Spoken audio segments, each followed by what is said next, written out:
Here in this pulpit, I've shared that I'm a recovering perfectionist. One feature of my own flavor of being perfect is beating myself up with an internal monologue when I hurt someone or make a mistake. I have felt shame and gone over and over something I did that hurt someone else. I don't know about you, but I can remember things I've done as a child that I still feel badly about. When I was in 4th grade, I was desperate to fit into my new school. I had a hard time making friends in the small Catholic classroom. Some girls I desperately wanted to like me. We took a jacket of a classmate, and this was someone the kids laughed at and made fun of. And on a rainy day, we cruelly threw it behind some barriers on the playground. I can still see the look on Jenny's face when she was trying to find her jacket and realized where her sodden coat was. There was no way it got there by accident. I realized at that moment that I had done something that hurt her, when all I had been thinking about was laughing with the other girls and fitting in. I learned something hard that day, and Jenny paid for my cruelty as well.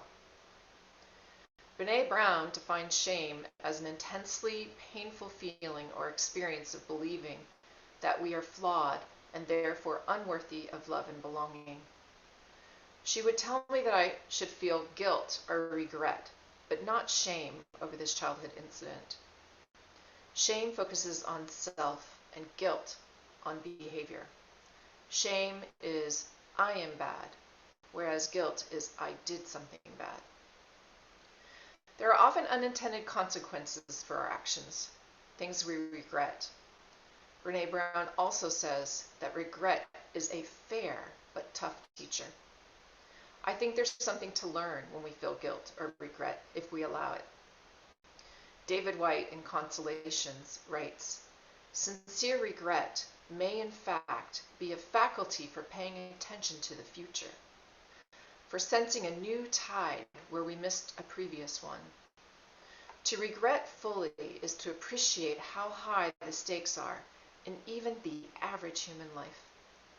Fully experienced, regret turns our eyes attentive and alert to a future possibility lived better than our past." I'm going to say that last sentence again.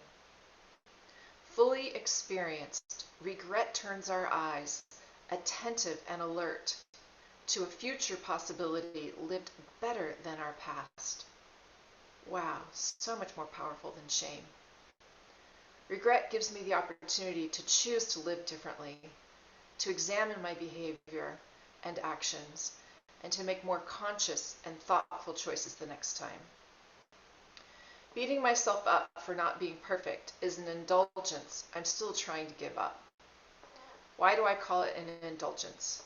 Because it's an internal focus on me and not on others. I aspire to live more kindly with awareness of the impact of my actions, turning off that inner voice that tells me I'm bad. I'm not bad. I'm human. A human who can learn, reflect, and live with an open heart. I think there is nothing more powerful I can do to show a coworker or loved one that I'm sorry than to look inside, reflect, learn, and try to do better.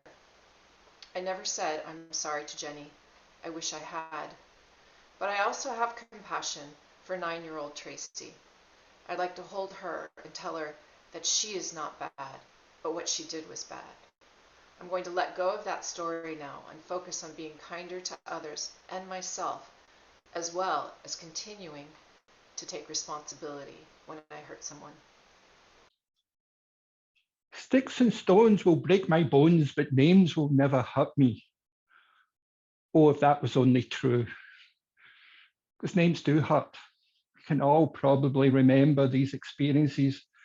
You know, Tracey shared one of her experiences when she was 9-year-old, and we've all probably been on both sides of that scenario where we've intentionally hurt someone for whatever obscure reasons motivated us at the time: loss of control, jealousy, anger.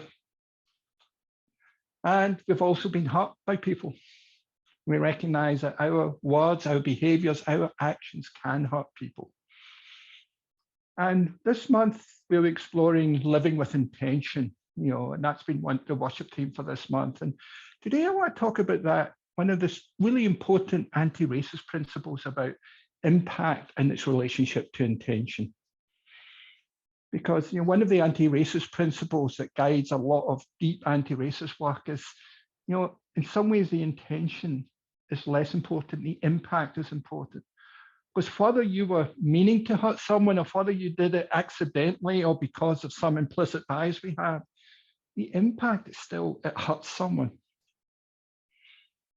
And it's important to recognize that. So one of the principles of anti-racist work is that impact is more important than intention. And that can be a tough thing for many of us to think about, because we liberals recognize, we religious liberals and those politically liberal recognize that racism is wrong. And it's hard for us to believe, but some people are perfectly okay with racism, so it doesn't bother them. But for us to recognize it is wrong, it thwarts our humanity as well as the injustice and the oppression it causes others. That is a pain that we carry when we recognize racism within ourselves, or sexism within ourselves, or homophobia within ourselves, or transphobia within ourselves. But all of these, any of these biases, any of these isms are thwarting our own humanity, and that can be painful for us to recognize. So what I'm talking about today is that idea of these implicit biases we have that cause us to do things that can be disappointing. It's not who we want to be, it's not the values we want to live in, and it's painful. And I loved what Tracey was talking about, that difference between shame, guilt, and regret. Because I think, ideas of sexism and racism can create a lot of shame in many of us. And I had an experience, actually, at one of my congregations that I served. I was giving a sermon, much like I'm doing now. And I said this thing about how we're talking about being embodied. And I said, I know our bodies may be disappointing us, but it got us to where we are now. And we should honor it for that. I thought that was an okay statement. I mean, I said it from the pulpit, I'd given it some thought. But this person walked out of that service. And when after the service, I got back to my office, I looked, and there was an email from that person who said he was very upset by what I said. So my first reaction was to kind of defend myself. Well, why? I mean, that seems a perfectly okay statement. So I arranged to meet the person, and he came into my office. And we talked, and he said, I am transgender. I'm a transgender man. And I knew that beforehand, he says. And I felt like my body's been a prison for me. My body does not match who I see myself to be. My body has been a source of pain, and you were telling me to honor it, and I can't do that. And that made me angry. And so, of course, first hearing that, I was kind of trying to defend myself. Well, that wasn't my intention. I was trying to say, I know our body's not where we want it to be, but we should honor it because it got us to where it was. And this transgender man his body had given birth as a woman to 2 children. But it was still a source of pain for him. And it took me a while to recognize that. And it's like, it didn't matter my intentions. The impact was it hurt him. And I needed to hear that. And I needed to listen to that. I think that's one of the important things to listen. And when someone talks about how you've impacted their lived experience, I think it's really important we listen with the intent to hear, to understand, and possibly to change, not listening with the intent to defend our behavior. Because I think when people come and let us know how our actions, our words, our behaviors impacted them, that can be a gift if we open ourselves to it. It's painful. I probably went through all those cycles Tracey talked about. I went through the shame, I went through the guilt, and I went through the regret. But ultimately I learned from someone else's experience, from someone else's painful experience, who was willing to engage me to share how my behaviors and how my intentions did not matter. The impact was painful to that person. And I think we have to be open to those learning opportunities. We are going to make mistakes. Anytime we push ourselves to move into areas of discomfort, there is a learning opportunity there, but we have to listen with the opportunity to grow and not with this idea of defending ourselves. And I think that's why impact matters more than intention. One of the top Unitarian Universalist ministers, or Unitarian ministers in the early part of the 20th century, was A. Powell Davis. And he talks about this, about religious community, about how it can be this opportunity for growth. And these are his words. Let me tell you why I come to church. I come to church because I fall below my own standards and need to be constantly brought back to them. I'm afraid of becoming selfish and indulgent. And my church of the free spirit, brings me back to what I want to be. I could easily despair. Doubt and dismay could overwhelm me. My church renews my courage and my hope. It's not enough that I should think about the world and the problems at the level of a newspaper or a magazine discussion. It could too soon become too low a level. I must have my conscience sharpened until it goads me to be the most thorough and responsible thinker of which I am capable. I must feel again the love I owe to others. I must not only hear about it, but feel it. In church, I do. I am brought towards the best in every way towards my best. Those are the words of Unitarian Minister Reverend A. Powell Davis. And we heard in the Social Action Council earlier on, and I think this idea of focusing on the impact of our actions is an important lesson for justice. And it's an important lesson for any healthy relationship. In good, healthy, honest dialogue, both sides need to be willing to learn and to change. So when we enter a dialogue, is it about convincing the other persons of our opinion, or is to share where we're coming from and to hear where they're coming from and what can we learn from each other? That is a healthy dialogue. I believe that's what we are called as Unitarian Universalists to engage in. And the Indian academic Sindhi Mulathan says this. He says, ugly pockets of conscious bigotry remain in this country. But most discrimination is more insidious. The urge to find and call out the bigot is powerful, and doing so is satisfying. But it's also a way to let ourselves off the hook. Rather than pointing the finger outward, we should look inward and examine how, despite the best intentions, we discriminate in ways big and small.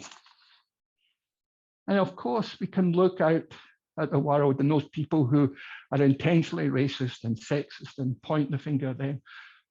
But Centrium is pointing us, saying, let's look at ourselves. And our intentions, whether it's through implicit bias or through the desire to genuinely hurt someone because of our own pain, the impact is what we need to focus on, and what can we learn from that? Because it is a gift when someone is willing to say, when you did this, you hurt me. That can be hard to hear. That's just uncomfortable. Yes, you go through that shame and guilt and regret, but what can we learn from it? And listening to our impact is a spiritual practice that I want to encourage in all of us and remind myself that I need to listen when someone offers me how my words further from the pulpit, further from a conversation, when my actions have hurt someone. I want them to let me know so I can strive to do better. And one of the reasons that impact is more important than intentions is if I start focusing on my intention, the person who was hurt gets moved from the center. If we focus on impact, they're moved to the center, the victim is at the center of the conversation. Once we start talking about my intentions, we push the victim of my actions, of my words, to the side. And that's why centering impact rather than intention moves the victim to the center where they should be. And of course, centering, we all are the center of our own universe. And I think when scientists do find the center of the universe, many of us are going to be disappointed to find that we are not the center of the universe. We are but a small part of this great cosmic game that we're in. There's another aspect about impact and intention that sometimes gets neglected. Is what about when we are impacted by another's behavior? Do we honestly look at our emotions, or do we kind of blow it off saying, well, they didn't really mean that? We may not believe it, but we say that. Do we really acknowledge when we have been impacted negatively by someone? Do we laugh it off as a joke? Do they say, oh, they didn't mean it? Oh, I misunderstood it. But yet, deep inside, there's something that hurt us, sometimes painfully. It can be a true act of vulnerability and courage to acknowledge, like, when you said this, that really hurt me. There's a lot of courage and vulnerability in being able to do that, especially if it's someone we love and care about, perhaps a member of this congregation, perhaps a minister of this congregation. And I had an experience in my workplace about 30 years ago where I was impacted, and I realized and I handled it really badly. I had my boss at the time, this was in Mountain View, just after I moved up to Silicon Valley. He was a really good boss, but he came into my office one day, and he was from Hong Kong. And so English was his actually second language, Chinese was his first language. And he had me and said, Brian, I thought this class might be of interest to you. And it was a 3-hour English as a second language class. Now, as you can imagine, English is my first language. Now, that may come as a shock to some of you, but yes, English is my first language. It's an accent. It's not a different language, though maybe sometimes it sounds like that, especially when I get excited. And I realized he was well-intentioned because he was struggling to understand me in conversation. So a lot of people, his intention behind that was he wanted to be able to communicate better with me. So his intentions were good. Of course, I kind of laughed it off. So I went and talked to some of my friends and the thing, and it was a joke. But then the more I talked to people about it, I realized how angry I was. That there was a real kind of attacking part of my identity, and I actually became quite angry about it, but I wasn't really acknowledging it. I was kind of doing a lot of passive-aggressive behavior around it.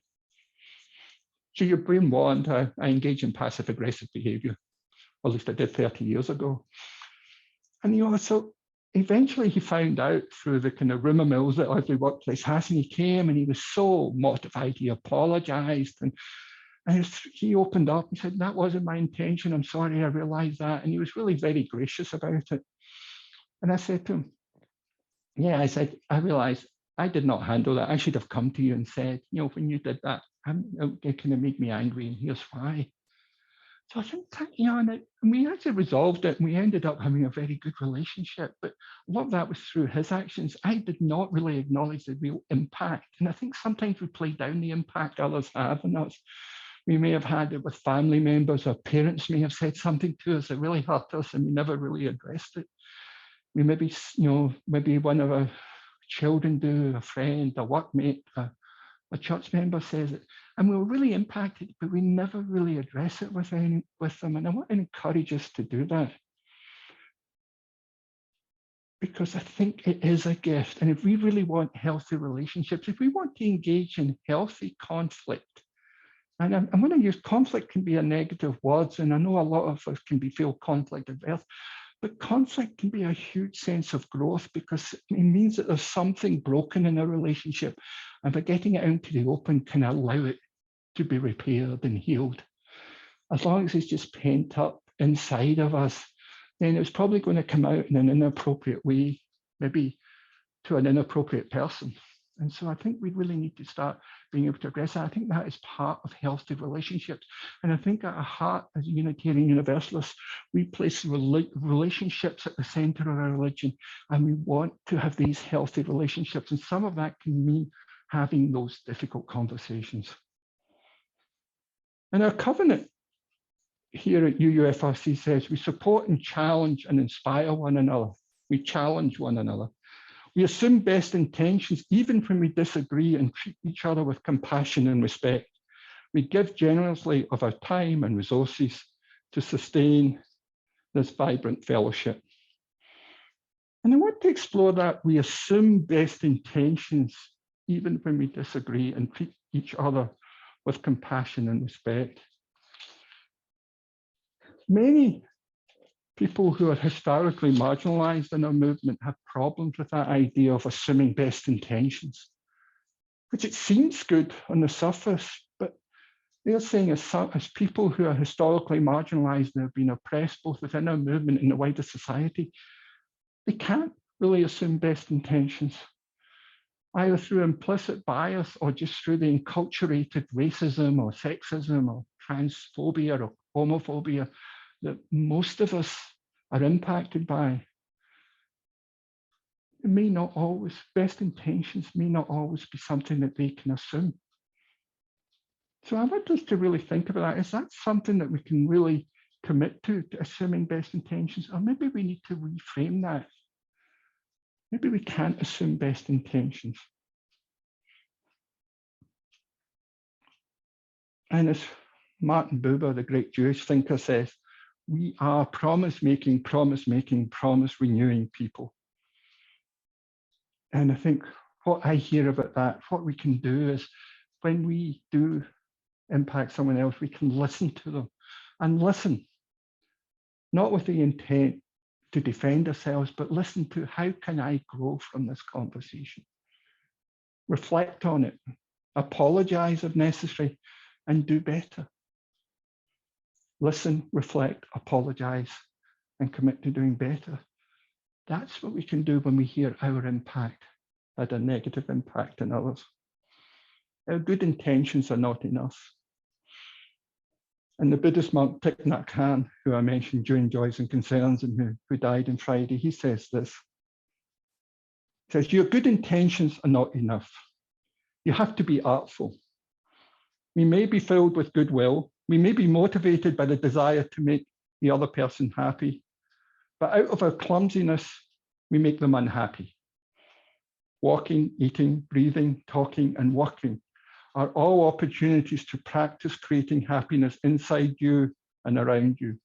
Mindful living is an art, and each of us has to train to be an artist. Mindful living is an art, and each of us has to train to be an artist. Those are the words of Thich Nhat Hanh. And I love that idea of living artfully. I invite you to think about what would that mean to you? What would that mean to you to live artfully, to live your Unitarian Universalist values artfully? In the context of this service, I'm thinking, listen, living artfully is to truly listen to others and their impact on them. Perhaps artfully is to envision when we say this to someone, when we act like this way, how will that impact them before we cause the pain? That imaginative projection into the future might be that living artfully, where we can avoid some of these problems. And listening artfully is that listening, reflecting, apologizing, and doing better. And the other, for me, but living artfully is embracing a healthy personal identity that manifests a genuine and interested embrace of diversity while being comfortable with my own identity, comfortable in my own skin. Have a strong sensibility to those different from me as part of my identity, an ability to navigate a multiracial, multicultural world without presuming myself to be dominant or the norm. That for me is living artfully. And we got a great gift in the transgender inclusion class that we had towards the end of last year that was led by Susie Itzig. And the two leaders of the class who led it, it was a class online, were both transgender. And they said this thing that was really demonstrates the subtlety of intention and impact. And they talked about when we say we welcome people of all gender identities and sexual orientations, and that can sound really good. They were saying that still puts them on the outside. We welcome you. Who's the we in that conversation? And they were saying a better framing of that welcome is we are a community of various gender identities and sexual orientations. Not that we welcome, we are. There's an inclusiveness there. And if you think about that through the lens of intention and impact, one is an inclusive and the other is distancing. And although the intention in both cases is welcoming, the impact is a separation in one and an inclusion in the other. And the other thing I think about living artfully is political correctness. I believe in political correctness. I think it's a good thing. I think it's used often as a pejorative. But I think political correctness is good because it's asking us to reflect on our language. And it's also giving those who have been oppressed and marginalized the power to name themselves, to claim their identity and not have it put on them by a dominant culture. And the great African-American author, Toni Morrison, says, what I think political correctness debate is really about is the power to be able to define. The definers want the power to name, and the defined are now taking that power away from. The definers want the power to name, and the defined are now taking that power away from them. And I think those are the words of Toni Morrison. I think that's a really important, that people are claiming that they want to be named themselves. There's words that were offensive and they're saying that is not okay to name us that way. And we have to listen to that. Whether we've been using that name all our lives does not mean that the impact to those who are named that way is any less hurtful. And we have to be aware of this false dichotomy of free speech versus political correctness, because that's used to derail uncomfortable but often necessary conversations. And I think political correctness done well can expand speech. It can expand our understanding of identities. It can expand our understanding of the lived experiences of others.